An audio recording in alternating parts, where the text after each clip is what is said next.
코로나19가 우리들의 일상 곳곳을 바꾸고 있죠. 방역위기와 경제위기, 공동체 위기라는 삼중의 위기는 이미 현실이 됐습니다.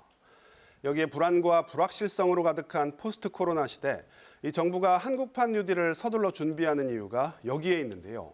특히 한국판 뉴딜의 새로운 핵심 축으로 이 지역 균형 뉴딜이 추가돼 더욱 관심을 끌고 있습니다. KBS 대전 특별기획 한국판 뉴딜 성공 전략 토론회. 오늘 이 시간에는 한국판 뉴딜의 개념과 과제를 살펴보고요. 무엇보다 지역의 역할은 무엇인지 이야기 나눠보겠습니다. 그럼 먼저 토론에 함께 하실 분들 소개하도록 하겠습니다. 예, 먼저 공주대지리학과 진종원 교수 나오셨습니다. 안녕하십니까. 광주과학기술원 지구환경공학부 김준하 교수 함께했습니다. 네, 안녕하십니까. 다음으로 극동대 글로벌경영학과 고영구 교수 나오셨습니다. 안녕하십니까. 마지막으로 에너지전환해유 사회적협동조합의 양흥모 이사장 함께했습니다. 안녕하세요. 본격적인 토론에 앞서서 저희가 영상을 준비했는데요. 영상 보시고 이야기 이어가겠습니다.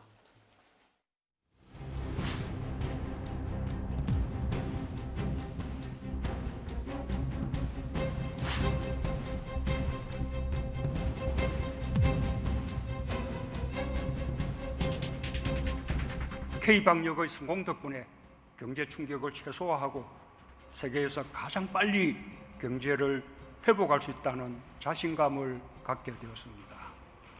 우리는 이미 선진국이라는 자부심과 함께 세계를 선도할 수 있다는 자신감까지 갖게 되었습니다.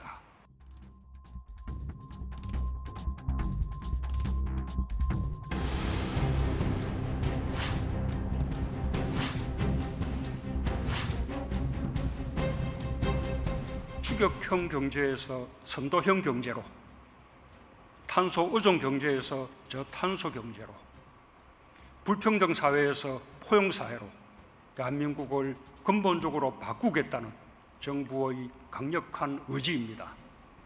한국판 뉴딜은 대한민국 새로운 100년의 설계입니다.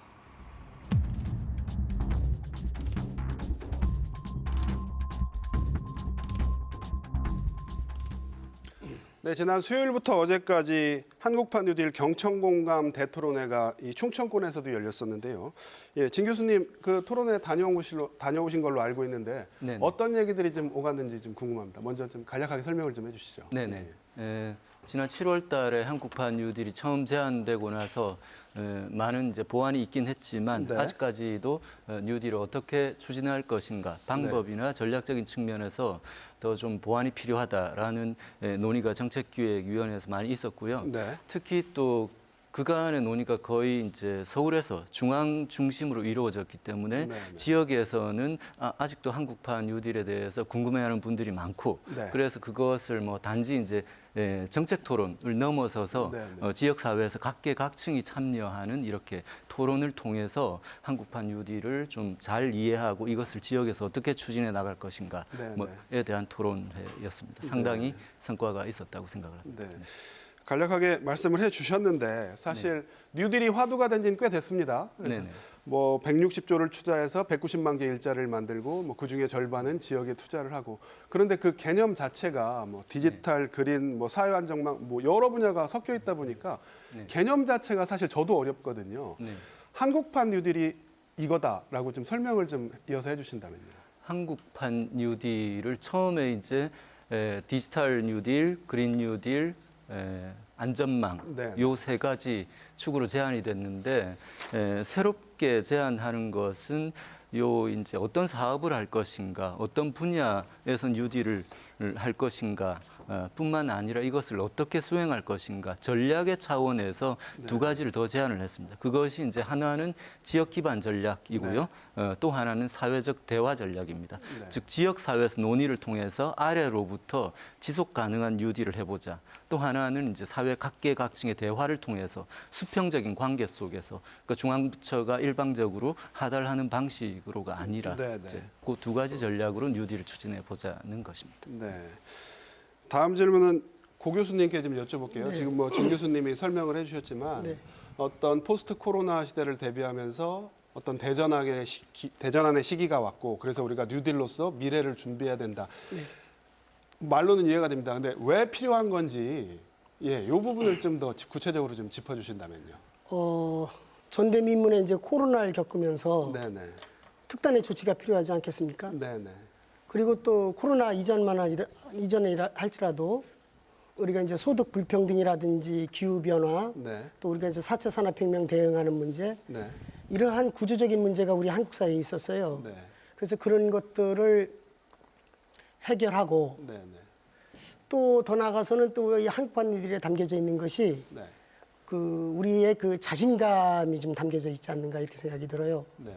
이 코로나라고 하는 위기를 겪으면서 고통스럽지만은 세계 각국의 다른 나라들하고 비교해 볼 때 우리가 대단히 그 방역 모범 국가로 평가받고 있지 않습니까? 그렇죠. 예. 그러니까 우리가 막연히 그동안에 그 선진국이라고 생각했던 미국이나 유럽 국가들이 지금 와서 보니까 우리 별거 아니었던 거죠. 네.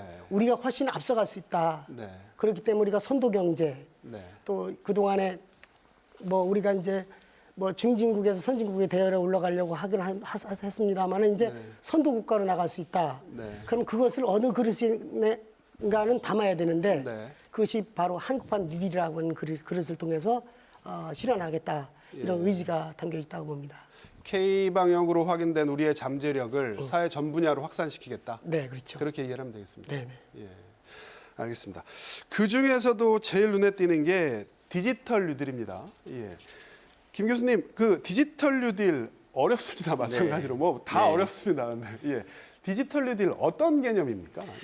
일단 또 정책기획위원회에서 활동을 하면서 이런 새로운 정책에 대한 소개들의 많은 영어가 일단 들어가 있다는 거는 정부 입장에서 상당히 송구스럽게 생각을 합니다. 네네. 그런데 물론 우리 국민들 전반을 대상으로 이해를 시켜야 되는 것도 맞지만 네. 또 하나는 정책을 실행하는 사람들한테는 가장 빠른 이해력이 필요해서 네. 어쩔 수 없었다는 부분을 먼저 말씀드리고요. 그중에 이제 디지털 뉴딜 부분은 그동안 우리가 4차 산업혁명이라고 하는 큰 틀 안에서 우리나라를 디지털 정부화하려는 노력들을 해왔습니다. 그런데 그 국면에서 지금 포스트 코로나 코로나19 사태로 팬데믹 상황이 되니까 그동안 10년, 20년 동안 누구도 바꾸지 못했던 그 IT 강국의 부분을 이 작은 미생물 하나가 단 3개월 만에 바꾼 겁니다. 네, 그게 바로 네. 비대면 쪽이고요. 네. 그래서 그 비대면의 첫 번째, 두 번째, 세 번째를 생각을 해볼 때 얼굴을 보지 않고 할 수 있는 산업들이 뭐가 있는지를 자연스럽게 이제 발생을 시키고 그렇다면 비대면 산업 자체가 원래 우리가 기획했던 4차 산업혁명 기술의 하나의 핵심이었다면 이번 기회에 인프라를 좀 더 확충을 해서 네. 디지털이라고 하는 부분에 세계 강국이 되고 디지털 정부를 만드는 데 있어서 산업적인 요인을 동시에 한번 살려보자라고 하는 게 디지털 뉴딜의 핵심입니다. 그래서 네. 디지털 정부를 만들고 네. 디지털 국가에 필요한 인프라를 위해서 교육 그리고 비대면, 의료 쪽에 산업들을 시작을 하자라고 하는 네. 핵심이라고 보시면 좋겠습니다. 네. 그 중에서도 뭐 저 개인적으로는 제일 눈에 띄는 게 디지털 댐입니다. 뭐 네. DNA라고 약자로 표현이 됐던데요. 네. 디지털 댐의 개념 네. 잘 모르시는 분들도 많으실 것 같은데요. 어떻게 이게 산업화가 되고 네. 이게 어떤 효과를 기대해도 되는 건지 설명을 좀 해주시면. 네. 미국의 이제 루즈벨트 대통령이 1930년대 29년에 미국판 뉴딜이라는 걸 만듭니다. 그때는 네. 국가가 해줘야 되는 가장 큰 자원 중에 하나가 물이었습니다. 물, 먹는 네. 물. 근데 먹는 물을 만들기 위해서 댐을 만듭니다. 그게 이제 후버댐이고 테네시강 유역의 유역개발 공사들인데 네, 네. 그 댐을 확보한 다음부터의 일들이 이제 일자리를 만들기 시작합니다. 첫 번째는 댐을 확보할 때 토목공사를 하게 되고 많은 일자리가 단기적인 일자리가 만들어지지만 예. 댐을 통해서 물을 전달해야 되는 과정 중에 장기적인 일자리가 만들어집니다. 네. 관망이라든가 상수처리 시설이라든가 이런 것들. 그리고 또 상수처리 시설에서 수도꼭지까지 가게 되는 그 일자리들이 20년간 만들어지는 과정을 거쳐갑니다. 그래서 미국의 1930년대 공황을 20년 동안 타개를 해나가는 그 과정인데요. 네. 이번에는 아마 데이터 댐은 좀 더 빠르지 않을까라고 생각하는 게 데이터 댐이라고 하는 부분을 공공 기반 이 영역에서 모을 수 있는 데이터를 다 모아서 네. 새로운 산업에 쓰고자 하는 스타트업부터 어떤 기업들이든지 간에 개인이든지 간에 이걸 공유를 하게 되는 수자원처럼 공유를 하는 데이터 자원을 만든다면 그 데이터 네. 자원에 댐이 필요합니다. 그래서 네. 그거를 데이터 댐이라고 하고 그 일련 연관된 산업들을 수자원과 좀 비교를 하면은 데이터에 연결된 산업들이 일자리 창출을 할 수 있다라고 이해를 하시면 좋겠습니다. 데이터 제가 좀 예, 부연 네네. 설명해 주시면 네. 좋겠습니다. 예. 김 교수님께서 설명을 잘 해주셨고 조금 다른 각도에서 미국판 뉴딜 이제 말씀해 주셔가지고 한국판 뉴딜에서도 강조되어야 하는 부분이 저는 이제 개혁이라고 생각을 하고 개혁이요? 시스템 개혁을 통해서 네네. 국가 경쟁력을 키우는 방향으로 나간다. 그것이 우리가 1929년 미국 그 대공황에 이은 이제 미국판 뉴딜에서 배울 점이라고 생각을 하는데 사실 뉴딜이 새로운 협약 아닙니까? 네네. 사회 시스템을 바꾼다라는 의미인 것이죠. 그래서 그 대공황이 발생하게 된 것이 그 이유가 그 당시 이제 19세기 후반부터 1900년대 초반까지 미국 사회 부의 집중이 굉장히 이제 네. 가파르게 올라가던 상황이었고 그러다 보니까 사람들이 돈이 없어가지고 상품을 살 수가 없었어요. 네. 그러니까 물건이 쌓이고 대공황이 발생을 했는데 그걸 어떻게 돌파를 했느냐? 핵심적으로는 노사 관계를 바꾸고 네. 그리고 중산층을 위한 복지 제도를 개편하고 그 과정에서 이제 그 반대로 그래프가 갑니다. 중산층의 파이가 엄청나게 커지는 거죠. 그래서 30년대부터 80년까지 그 중산층의 시대가 바로 미국 자본주의의 황금 시대가 됩니다. 네. 즉 시스템을 바꿈으로써 네. 미국의 국가 경쟁력을 새롭게 강화한 것이죠. 그래서 우리도 지금 상황을 코로나19 상황을 한국이 잘하고 있기 때문에 한편으로는 기회라고 생각할 수 있으면서 동시에 사회 양극화라든지 또 위기라고 생각할 수 있는데 네. 이것을 이제 기회와 위기 두 측면을 다 잘 이해를 하면서 적극적으로 시스템을 바꾸어 나가면서 개혁을 통해서 뉴딜의 성과를 이루어보자. 뭐 그렇게 뉴딜의 성과를 이뤄보자. 근데 제가 자료를 보면서 추가적으로 한 가지만 더 여쭤볼게요. 네네. 자료를 보면서 그러니까 미국의 뉴딜은 어떤 눈에 보이는 게 있었습니다. 테네시강 유역을 개발하고 네네. 후버댐을 짓고. 네. 근데 우리나라의 한국판 뉴딜이라는 건 어떤 기존에 추진했던 사업들이 어떤 카테고리로 좀 묶인 느낌이거든요. 그래서 네. 이걸 어떻게 이해해야 될지 그 부분을 좀 부연 설명을 좀 부탁을 드린다면요. 사실 이제 그런 측면이 없지 않아 있었고요. 네네. 특히 이제 첫 해는 조금 어느 정도 이제 이해가 가능하다라고 네네. 생각을 하고 그렇지만 뉴딜 자체가 기존에 하지 않던 완전히 새로운 사업을 꼭 해야만 한다. 저는 이제 그건 아니라고 생각을 네. 하고 중요한 것은 어떻게 할 것인가. 네네. 이제 같은 사업이라도 중앙 정부에서 하다라는 식으로 하향식으로 하는 것이 아니라 지역 주도로 네. 하게 되면 이것은 전혀 다른 사업이 될 수가 있거든요. 네. 물론 그것과 함께 이제 새로운 사업 모델을 2차년도, 3차년도에 지속적으로 발굴해서 그것을 이제 확대시켜 나가는 것이 필요할 것 같습니다. 네, 알겠습니다. 우리 양 이사장님 오래 기다리셨습니다. 저희가 이제 그린 뉴딜 얘기를 좀 해볼 텐데요. 마찬가지로 그린 뉴딜도 어렵습니다. 그린 뉴딜 뭐 핵심 사업부터 이게 어떤 거다 개념 정리부터 좀 정리를 좀 해주시고 가신다면요. 우선 제가 이제 환경운동을 20년 이상 하면서 네, 네. 이런 이제 토론에 많이 나왔었는데 네. 항상 이런 환경적, 생태적 의제들은 항상 이렇게 순위에서 그렇죠. 밀립니다. 네, 네. 그래서 디지털 뉴딜보다 그린 뉴딜이 밀리는 것 같아서 네, 좀 네. 아쉬움이 좀 있고요. 네, 네. 하지만 지금 우리 시대에 진짜 필요한 가치이자 앞으로 이제 지향이라고 생각이 되는데요. 네. 그런 측면의 정부가 이제 그린 뉴딜을 발표했다라고 생각을 하고 네. 한국판 뉴딜의 이제 두 축이죠. 디지털 뉴딜과 그린 뉴딜 이렇게 이제 두 가지가 핵심적인 뉴딜의 이제 방향이고 그린 뉴딜의 핵심은 지금 기후 위기를 불러 일으키고 있는 온실가스, 이산화탄소를 감축하자라는 것이 핵심 목표입니다. 네.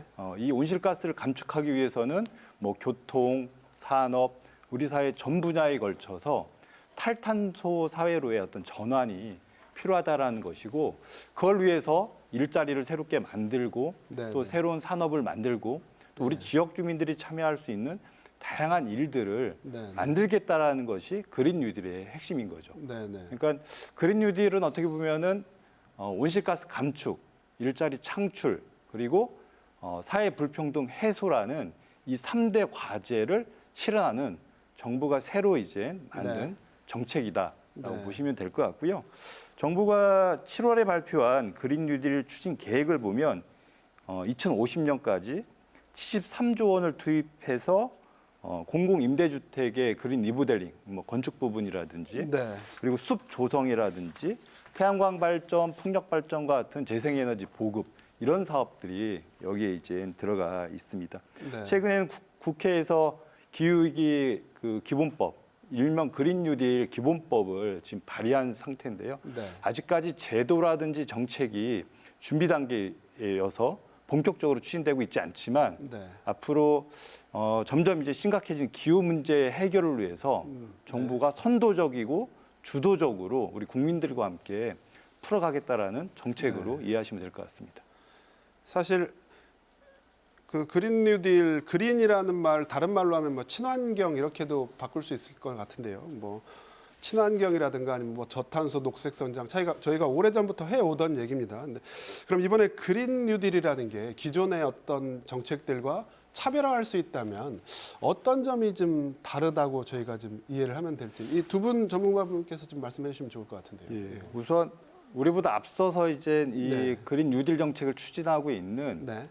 유럽의 그린 딜과 비교를 해보면 좀 이해가 좀 쉬울 것 같은데요. 네, 네. 유럽 같은 경우에는 코로나19가 지금 발생하기 전에 그러니까 작년 12월에 유럽 그린 딜을 이제 EU 집행위원회가 이제 발표를 했습니다. 네. 그러니까 코로나가 발생하기 전에 이미 현재 그 우리 사회에 우리 그 인류 문명의 가장 큰 문제가 기후 위기라고 이제 네. 평가를 하고 이 기후 위기를 극복하기 위해서는 새로운 산업 체계 또 사회 체계가 필요하다라고 인식해서 관련 대규모의 투자나 새로운 이제 전환 정책을 하겠다라고 EU는 이제 밝혔고요. 네. 우리는 코로나가 이제 발발하면서 올 7월에 코로나 극복과 이 기후 문제를 이제 고려한 네, 네. 한국판 그린 뉴딜을 이제 발표하게 됐는데요. 네. 유럽은 오랜 기간 전에 유럽 딜을 발표하기 전부터 예. 각 국가들이 그리고 EU가 관련 이제 뭐 정책과 또 산업 개편들을 해왔기 때문에 네. 이렇게 대대적으로 개편하고 나서도 아주 실효성 있고 효과적인 관련 준비들을 하고 또 이제 뭐 이 공적 자금이라든지 또 민간의 어떤 투자 이런 것들이 좀 원활하게 이루어지고 있는 반면에 네. 우리는 코로나 이 위기 상황에서 모든 것이 이제 뭐 맞습니다. 중단됐죠. 예. 네. 그래서 더 어려운 조건에서 네. 그리고 아직은 준비가 안 된 상태에서 하다 보니까 미흡한 부분들이 좀 많이 있는 상황인 것 같습니다. 네. 그래서 뭐 투입되는 예산 규모도 10배 이상 네. 아직은 차이가 있고 관련법의 미비라든지 이런 것들도 문제가 좀 있고요. 네. 그리고 유럽의 그린딜에서는 공정사회로의 전환이라는 부분들이 눈에 띄는 부분인데요. 그 부분이 그린 뉴딜에 포함이 됐나요? 그렇습니다. 우리도 이제 포함은 되어 있지만 네, 구체적인 실행 계획은 아직 없는 예. 것으로 알고 있는데요. 네. 화력발전소에서 일하는 노동자들이 네. 그러면은 재생에너지 관련 산업으로 이제 움직이기 위해서는 여러 가지 준비와 이제 과정들이 필요한데 네, 네. 유럽에서는 그런 부분들에 대해서 준비하고 투자하겠다라는 것인데요. 네, 네. 우리 충남 지역 같은 경우 화력발전소가 이제 집중되어 있어서 많죠. 예. 이런 새로운 노동 문제가 발생할 수 있어서 이런 부분들엔 준비가 사실은 필요할 것 같습니다. 고 교수님 뭐 지금 예. 네. 뭐 맞습니다. 그 충남 지역뿐만이 아니고 이 충청권 지역의 화력 발전 문제는 가장 큰 이슈가 되고 있고요. 우리 전체 발전량의 25% 4분의 1 정도가 충청권의 화력 발전인데요. 정부가 이제 뭔가를 부족하게 내세운 거는 아니고요. 그러니까 네. 사회 안전망 안에 포함되어 있는 고용 안전망이라고 하는 것들의 철학적인 접근이 좌초 자산과 좌초 일자리라고 하는 부분이 있습니다. 그래서 특히 대표적으로 화력 발전과 연계돼 있는 산업들의 좌초 자산들이 20년에서 30년 동안의 계획으로 천천히 일몰시킬 수 있는 계획을 가지고 있고요. 그 계획의 단계에서 정의롭게 전환되는 부분들이 재생에너지로 어떻게 일자리를 옮길 수 있으며 현재 가지고 있는 공사나 공단들을 재생에너지 전체의 공사나 공단으로 옮기기 위한 플랜들도 세우고 있습니다. 그리고 또 하나는 관련 산업의 좌초자산뿐만이 아니고 관련 산업에 일을 하고 계시는 일자리 인력들에 대한 사회 안전망을 전국민 고용보험이라는 단어까지 써가면서 준비를 해오고 있습니다. 네, 그래서 네. 그린 뉴딜은 그런 면에서 다른 뉴딜과 조금 다른 그리고 그 전 친환경 산업들과 조금 다른 네, 면이 뚜렷하게 드러나는 부분이 이 좌초 자산과 좌초 일자리에 대한 고민을 함께하고 있다는 것입니다. 네. 지금 김 교수님 설명을 들으니까 저희가 디지털 그린 또 하나의 카테고리가 사회 안전망이잖아요. 네. 사회 안전망하고도 묘하게 연관이 돼 있는 것 같다는 생각이 듭니다. 네. 사회 안전망 부분은 이제 어느 분께서 좀 설명을 해주시면 좋을까요? 그 사회 안전망 부분은 예, 교수님. 디지털 기술과 그린 기술로부터 사람을 보호하는 역할이다 네. 그렇게 생각이 듭니다. 급속하게 이제 기술 진보가 되면서 네. 그 기술을 따라잡을 수 있는 그 인재를 양성하는 것도 중요할 네, 것이고 네. 또 뒤처지는 사람을 안전망으로 받쳐주는 역할이 또 중요하지 않겠습니까? 네, 네, 네. 그런 점에서 그 사회 안전망의 문제는 매우 중요한데 네, 네. 다만 이제 아쉬운 부분이 있다면은 사람이라는 가치가 좀 약하게 들어가 있지 않나 그런 생각이 들어요. 네. 좀 일자리 숫자에 좀 급급하다라고 하는 인상을 좀 지울 수가 없고 네, 네. 그래서 이제 고용과 일자리 차원을 넘어서 휴먼 뉴딜이라는 네. 그 휴먼 뉴딜이라는 말 좋지 않습니까? 네, 그 네. 말을 쓰는 게 더 좋지 않을까 이렇게 생각이 들어요. 네, 네. 그래서 휴먼 뉴딜이라고 하는 그 큰 철학적 틀로 확장 재구성했으면 좋겠다 네. 그런 생각이 들고 특히 이제 디지털과 그린이라고 하는 것이 노동 집약적 산업이 아닙니다. 네. 그러니까 기술이 발전할수록 더 많은 그 인간 노동은 기회를 잃어버릴 테고 네. 비대면 산업이 활성화될수록 네. 오프라인 가게는 문을 닫잖아요. 그렇죠. 예, 그래서 그 휴먼 니드라고 하는 큰 틀을 다시 설정해서 국민 모두가 인간답게 또는 안전하게 살 수 있는 그런 환경을 보장하는 것이 또 중요하고 네, 네. 경제와 복지, 사회조도 아까 그 진 교수님께서 그 미국의 뉴딜 말씀하실 때 네. 사회 개혁 말씀하지 않았습니까? 네, 네, 네. 그래서 사회제도를 갖다가 근본적으로 개혁하는 그런 의지를 휴먼 니들 속에 보완해서 좀 담았으면 좋겠다는 생각이 듭니다. 네. 네, 지금 뭐 이어서 설명 잘해주셨는데 예, 제가 진 조금 더 교수님 말씀을 설명해 드리면은 그러니까 대전환의 시대잖아요. 디지털 네. 전환, 뭐 그린 전환, 그린 뉴딜은 이제 말할 것도 없고요. 네. 그 과정에서 우리 국민들께서 제일 궁금해하시는 부분이 일자리일 수가 있어요. 그렇죠. 디지털 예. 전환에 대해서 우리가 과연 박수를 칠 것인가?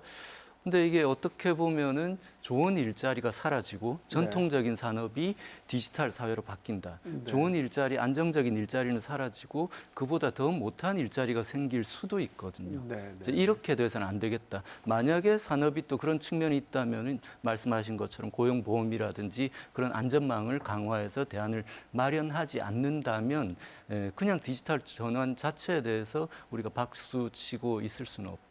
이제 그런 네. 말씀을 드리고 그래서 이제 그런 부분들이 특히 안전망과 관련된 부분들이 정의로운 전환이라는 네, 키워드로 네. 설명이 될 수 있을 것 같고 네. 앞에 아까 한국판 뉴딜의 방향을 세계 선도 국가라고 말씀을 드렸잖아요. 네. 그래서 이것이 이제 인과적으로 연결이 되는 것이죠. 어떻게 세계 선도 국가로 그냥 막연한 슬로건이 아니라 정의로운 전환을 통해서 네. 그 동력을 만들어서 세계 선도 국가로 나아간다.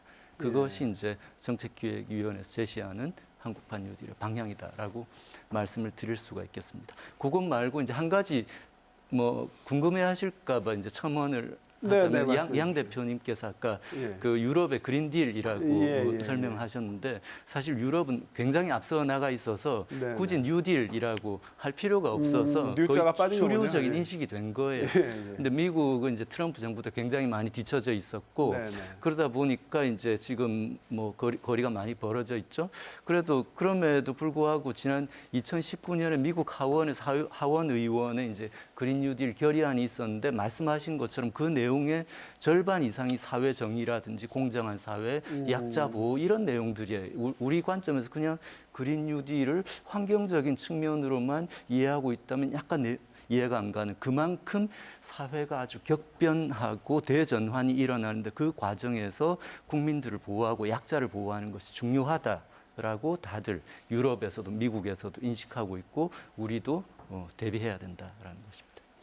그러니까 이 슬로건을 보면 세계선도 대한민국인데 세계선도 대한민국을 이끄는 건 디지털과 그린 뉴딜이고 그 앞서서 붙은 정의로운 전환, 요거를 받쳐주는 게 안전망 부분이다. 예. 우리 고 교수님 말씀처럼 휴먼 뉴딜도 맞는 단어입니다. 네, 그런데 네. 영어를 너무 많이 쓰는 상황이 벌어져서 예.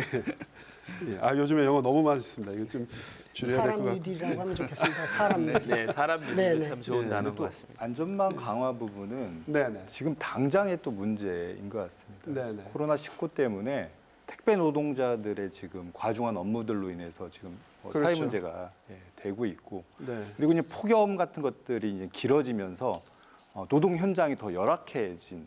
그러니까 뭐 네. 대형 사업장이나 대기업들은 사실 그런 것들이 이제 환경 개선이라든지 노동 환경들을 이제 맞출 수 있지만 중소기업이나 소규모 이제 사업장들은 더 이제 열악한 노동 열악하게 내몰리게 환경에서 되죠. 예. 노동자들에게 피해가 이제 크게 가고 있고, 최근에 중대재해 처벌법 관련된 이런 내용들도 네. 사실은 제대로 처리되지 않고 있어서 예. 우리가 이제 말로만 이제 안전망 강화 이런 것을 할 것이 아니라 지금 현재 우리 사회에 맞닥뜨려 있는 그런 당면 과제들을 이런 이제 안전망 강화 대책에서 적극적으로 이제 수용하고 그런 문제들을 풀어가면서 네. 관련 대책들을 보완하고 수립해 나가야 될 것 같습니다. 네, 알겠습니다. 저희가 이 얘기는 이쯤에서 정리를 하고요. 사실 오늘 토론의 핵심은 지역균형 뉴딜입니다. 이 지역균형 뉴딜을 하려고 저희가 서두가 이렇게 길었는데요. 저희가 관련 영상 준비했는데요. 이 지역균형 뉴딜 관련 영상 보시고 이야기 이어가겠습니다.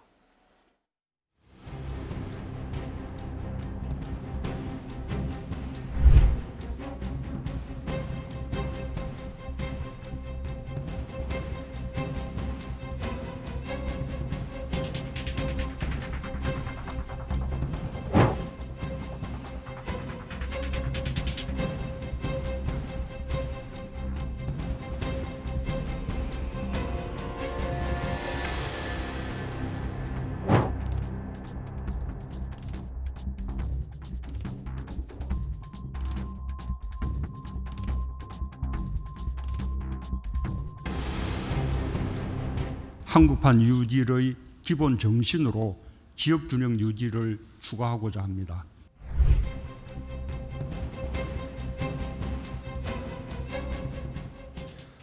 네, 정부가 한국판 뉴딜에 2025년까지 160조를 쏟아부겠다고 했는데요. 그중에 75조가 지역균형 뉴딜입니다. 절반이 조금 안 되는데요. 그래서 관심이 더 집중되고 있습니다. 자, 이 부분은 저희 김 교수님께 먼저 여쭤볼까요?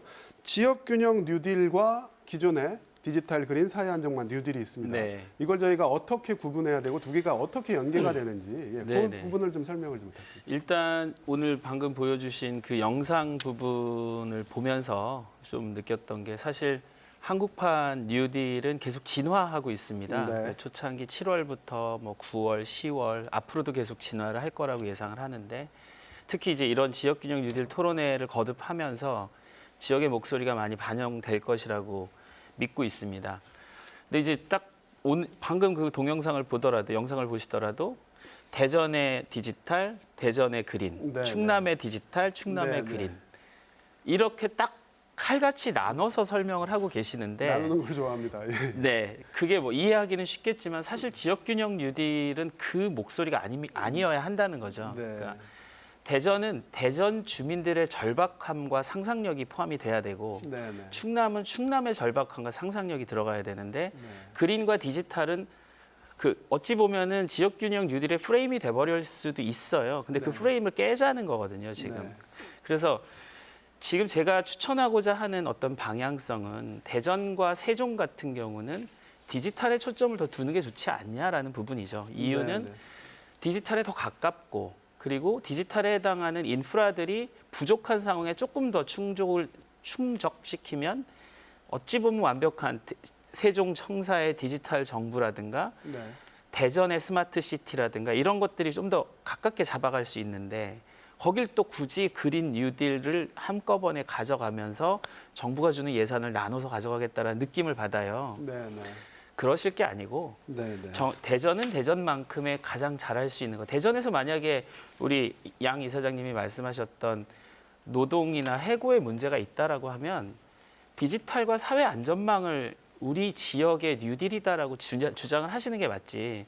디지털, 그린, 사회 안전망을 다 잡고 가시는 거는 그렇게 좋은 상상력은 아닌 것 같습니다. 그리고 충남이나 충북 같은 경우는 아까 말씀드렸지만 화력 발전에 대한 좌초 자산과 좌초 일자리는 처음부터 주민들과 함께 고민을 시작해야지 디지털 또 거기도 디지털 하고 나서 그린하고 이런 프레임보다는 충남과 충북은 당진만 해도 지금 엄청난 재생에너지 단지를 들여오려고 하니까 충남과 충북은 화력 발전소 문제를 어떻게 해결할 것인지에 대해서 정부에 지역균형 뉴딜 자금을 쓰게 해달라라고 하시는 게 가장 시급한 문제인 것 같고 네. 충북 같은 경우는 당진을 중심으로 하는 이 아리백이라고 하는 산단들을 어떻게 예. 꾸려 나갈 텐데 우리 상상력은 이거야. 그러니까 정부여 이렇게 도와주소서라고 하는 게 저는 이 지역균형 뉴딜의 핵심이라고 생각하지 방금 보셨던 동영상처럼 그린, 디지털 이렇게 나누는 건 아니라고 생각합니다. 네. 제가 그 예. 지역의 공통적인 주문사항 몇 가지 좀 말씀을 드리고 싶은데 무엇보다 그 한국판 뉴딜이라고 하는 가치와 철학에 부합하는 것이 매우 중요하다 그런 생각이 듭니다. 그러니까 그 뭐 디지털, 저탄소, 친환경 경제 또는 경제 사회 구조의 대전환 이러한 키워드에 좀 맞아야 되지 않겠는가? 이게 시대적 요구 아닙니까? 네. 그래서 이제 지금 보면은 우선 국비를 따고 보자라는 식이라든지 네. 아니면 이 기회에 또 수건 사업 해결한다든지 네. 사실 그 부분이 제일 우려되는 예, 부분입니다. 그 우려되는 예. 부분이고 또 그렇지 않은데 디지털로 포장하고 그린으로 포장하는 네, 그런 네. 우를 범할까 참 걱정이 되는 것도 있고요. 네. 또 하나는 지역 주민의 수용성입니다. 수용성. 예, 예. 우리가 이제 지역 주민은 지역 사업에서 주체가 되어야 되는데 네. 그동안에 보면 태양광이나 풍력 발전 같은 거 하다 보면은 지역 주민들은 보상 대상으로만 취급을 했어요. 그렇죠. 그건 절대로 그렇게 해서는 앞으로 어려울 것 같고 네. 지역 직접 참여하는 동업자 주체해야 되겠다. 네. 지역 주민이 그래야만이 정책의 실효성도 높일 수 있고 추진에도 원만하게 추진할 수 있다는 생각이 들고요. 네. 또 하나 이제 같은 맥락인데 사회적 경제로의 접근이 중요하다. 우리 양 이사장님 와 계십니다마는 그 사회적 경제라고 하는 것이 경제적 측면에 사람이나 분배, 환경 문제에 가치를 두고 있지 않습니까? 네. 그러니까 한국판 니들과 그 지향점이 같아요. 네. 네. 그래서 이런데 이제 뭐 지자체만 주도로 할 게 아니고 네. 지역의 그 사회적 기업이라든지 협동조합이라든지 그 또 마을 기업이라든지 이러한 형태를 좀 추진했으면 좋겠다. 크고 작은 단위로 해서 네.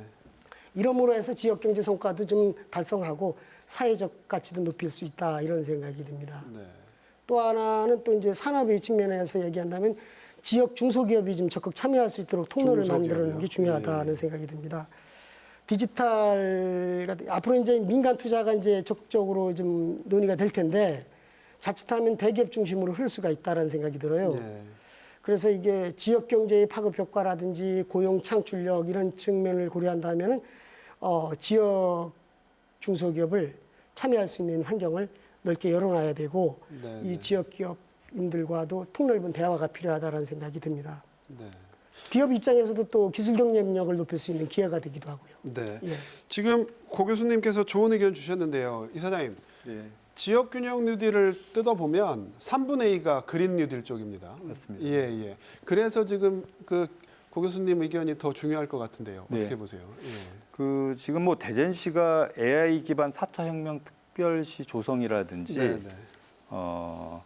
도심 속 푸른 물길 사업 이런 걸 이제 지역 균형 뉴딜 사업으로 발표를 했고 충남도는 내포 신도시내 IT 클러스터 조성이라든지 가로림만 해양 정원 공원 조성 사업들이 제시가 됐는데 이런 사업들이 앞서 이제 고영구 교수님께서 얘기하신 지역 주민들이 지역 균형 발전의 어떤 그런 상징적인 사업으로 원하는 사업인지 그리고 정부의 지역균형 그 뉴딜 정책에 부합되는 취지에 맞는 사업인지 네.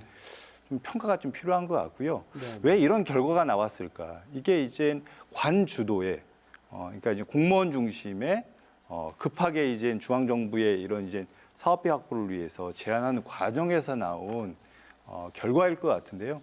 이런 식으로 지역균형 뉴딜을 추진하면 저는 성공하기 어렵다라고 보여집니다. 네, 네. 지역 주민들은 어떤 이야기들이 논의되는지 알 수도 없고 네. 저는 이런 것들이 시간이 좀 더디더라도 네. 주민들과 지역 사회와 소통하고 오히려 그 해답을 지역 사회로부터 찾아서 지역 주민들과 같이 이제 관련 정책들을 만들고 실행 체계를 만들어야 된다고 보여지고요. 이 지역 균형 뉴딜에는 중앙 정부와 또 지방 정부가 공동으로 협업 시스템을 이렇게 만들어서 하도록 되어 있습니다. 네. 예를 들면은 과학특구라든지 산업단지 같은 경우에는 지방 정부가 사실 이렇게 개입할 수 있는 권한이나 어렵죠. 예. 어떤 역할이 없죠. 그러니까 우리 지역 관할 내에 있음에도 불구하고 지역 주민들과 밀접한 산업 공간인데 참여할 수가 없습니다. 네. 그럼 이런 산업 정책을 중앙 정부와 지방 정부가 지역 산업 정책으로 새롭게 이제 재생한다든지 기획하는 이런 일들이 사실은 네. 지역 사회가 지역 균형 뉴딜 정책의 취지를 살려서 해야 될 일이라고 생각하고요. 지금이라도 이 취지를 좀 잘 살펴보는 것이 필요하지 않나라는 생각이 듭니다. 제가 좀 예, 두 분 의견 주셨는데 뭐 정부는 정부 나름대로 서둘렀던 배경이 있을 것 같습니다. 예, 진 네. 교수님 네. 예, 말씀해 주시죠. 예. 좀 중요한 부분이라서 네, 네. 10월 달에 이제 지역 균형 뉴딜이 추가적으로 발표되고 나서 아직 네, 공유하기에는 이제 시간이 좀 짧다고 볼 수 네. 있는데 지역에서 많은 분들이 지역에서 지방 정부나 전문가들이 그러면 별개의 뉴딜이 추가된 것이냐? 네. 디지털 뉴딜, 그린 뉴딜, 안전망, 네, 그다음에 네. 지역 균형. 그런 식으로 오히려 많이 이해를 했던 것 같아요. 네. 그래서 각 지자체가 발표할 때도 지역균형 뉴딜 사업을 또 따로 이렇게 별개로 구성을 다 했습니다. 네. 근데 새로 사업을 발굴할 수 있죠. 뭐 그것도 좋은데요. 당연히 필요하고 더 중요한 것은 기존의 디지털 뉴딜의 사업을 네. 말씀하신 것처럼 어떻게 주민 참여해서 지역 주도로 수행할 것인가 그 방법을 찾자는 게 지역균형 뉴딜의 네. 제일 중요한 정신입니다. 네. 그러니까 디지털 뉴딜, 그린 뉴딜을 아래에서부터 만들어 나가자라는. 근데 아직까지는 이제 지자체에서 그 정도까지는 이제 공유가 되지 않는 것 같고 네, 네. 계속 협의가 필요한 부분이라고 네. 생각합니다. 아까 김 교수님 지적을 다시 좀 되새겨 보면요. 그러니까 자치단체마다 어떤 자기의 강점과 약점을 분명히 파악을 하고 지향점이 분명해야 된다. 뭐 이렇게 이해가 됩니다. 네. 그런데 사실 과연 그렇게 될 것이냐라는 걱정이 사실 있거든요. 네. 그러니까 뭐 뉴딜이라는 이름만 붙여서 막 보조금을 타내기 급급하다거나요. 네. 아니면 뭐 사업성과 관련 없이 그냥 막 지역별로 다 그냥 뭐 예산 쪼개 먹기, 나눠 먹기 네. 이렇게 흐를 우려가 나오는 것도 사실인데요. 예, 네, 그 사실- 부분을 어떻게 저희가 좀 네, 사실입니다. 그리고 네. 그 우려에 대해서도 정부도 네. 적절한 어떤 정책을 펼쳐야 하는지에 해당하는 부분도 심각하게 고민을 하고 있고요. 네, 그리고 그 역할을 가장 크게 해줘야 하는 어떤 위원회가 바로 이제 지역균형발전위원회라고 네. 해서 역할도 현재 심각하게 논의하고 있는 것으로 알고 있습니다. 네. 제일 중요한 것은 그런 상상력과 그런 지역의 절박함이 디지털 뉴딜과 그린 뉴딜로 정부를 설득해야 되는 과정이 제가 말씀드린 진화하고 있다라는 말씀이거든요. 네. 그러니까 판에 박듯이 그리고 칼로 자르듯이 예산은 사실 정해져 있습니다. 그리고 네. 그 예산을 확보하는 것도 정부의 능력이기 때문에 그 노력도 힘들고. 근데 정해진 예산을 놓고 우리 저만큼 줬으니까 우리도 이만큼 줘야 돼. 인구 대비로 나눠 가져. 이럴 경우 이제 네. 과연 이게 인구 대비의 지역 균형 발전이 될지는 걱정이 됩니다. 근데 네. 하지만 제가 말씀드린 대로 오히려 대도시 중심으로 갈 때는 그린 뉴딜보다는 어차피 그린 뉴딜은 오래 걸리는 사업이니까 네. 디지털 뉴딜의 속도감 있게 진행을 하시는 게 좋을 것 같다는 생각이고 네. 그래도 농어촌 중심으로 넓은 이 토지가 있고 하는 곳은 그린 뉴딜이 빨리 투자될 수 있는 이 지역적인 요인이 있어요. 원인이 다 있기 때문에 네. 그 유인책을 잘 활용하시면 아까 말씀드린 진화하고 있는 한국판 뉴딜의 새로운 모델을 제시할 수 있을 것이라고 생각합니다. 요즘은 마지막으로 진 교수님께 한 가지만 더 드리겠습니다. 지역 균형 뉴딜의 가장 큰 핵심 목표 중에 하나는 또 하나가 지역 균형 발전입니다. 네네. 지역 균형 뉴딜을 통해서 어떻게 그 파급 효과가 지역 균형 발전을 저희가 사실 못했잖아요. 네네. 어떻게 가능하다고 보십니까?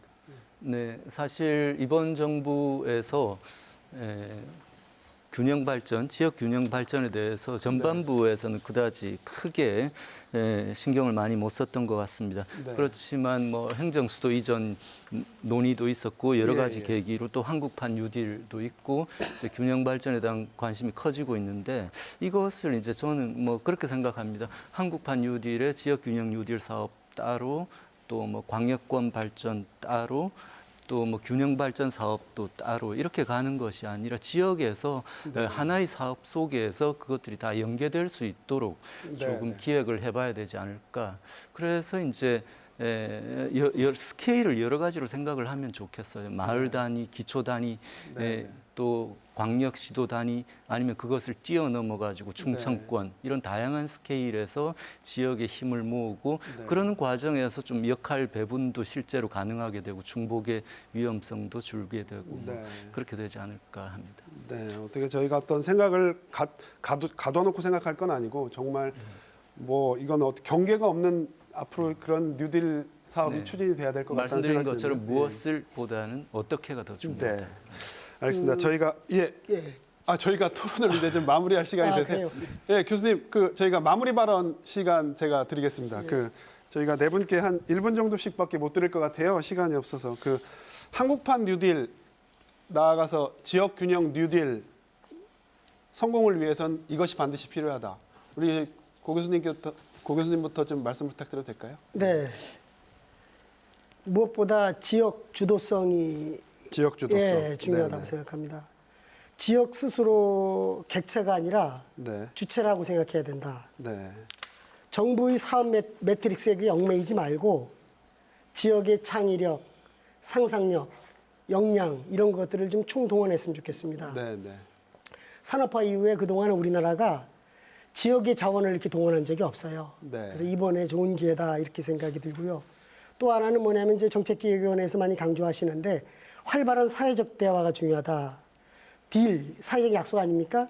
그러니까 지역사회, 시민사회 모두가 이해하고 공감하고 참여하고 힘을 모으는 관주도가 아니고 관주도에서 구상하고 사업계획서 내는 것은 이제 그만하고 시간이 걸리더라도 충분한 공론화 과정, 시민주도의 지역판 뉴딜 이렇게 이끌어가야 되지 않을까 이렇게 생각이 됩니다. 알겠습니다. 우리 양해 사장님. 코로나 위기와 또 기후 문제를 위해서는 마을과 지역 또 지방 정부가 매우 중요하다라는 것을 지금 경험하고 있는 것 같습니다. 이렇게 위기 상황이 닥치자 가까운 이웃 그리고 주민자치센터 우리 지방 정부 역할이 매우 중요하다는 것을 지금 피부적으로 느끼고 있는데요.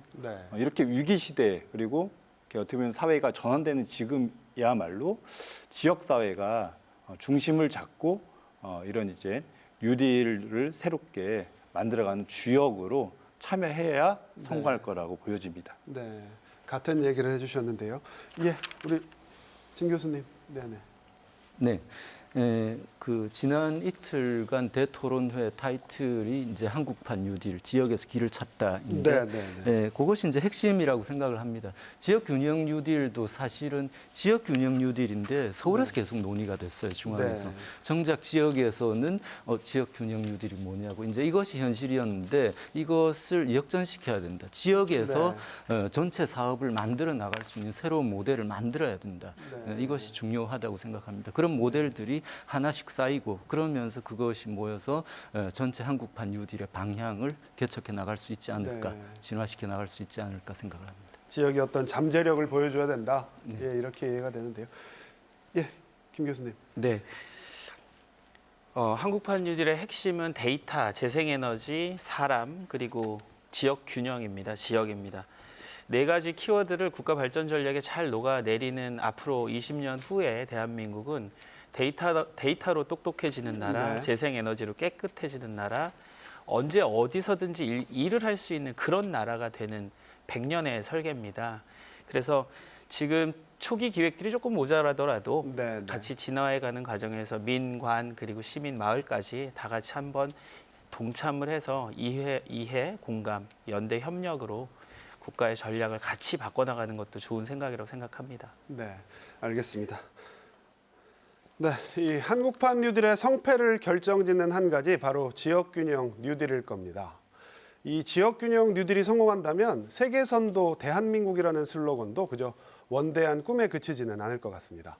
이 대전과 세종, 충남형 뉴딜이 한국판 뉴딜의 성공 사례가 되기를 희망합니다. 오늘 토론회는 여기서 마칩니다. 시청해주신 여러분 고맙습니다.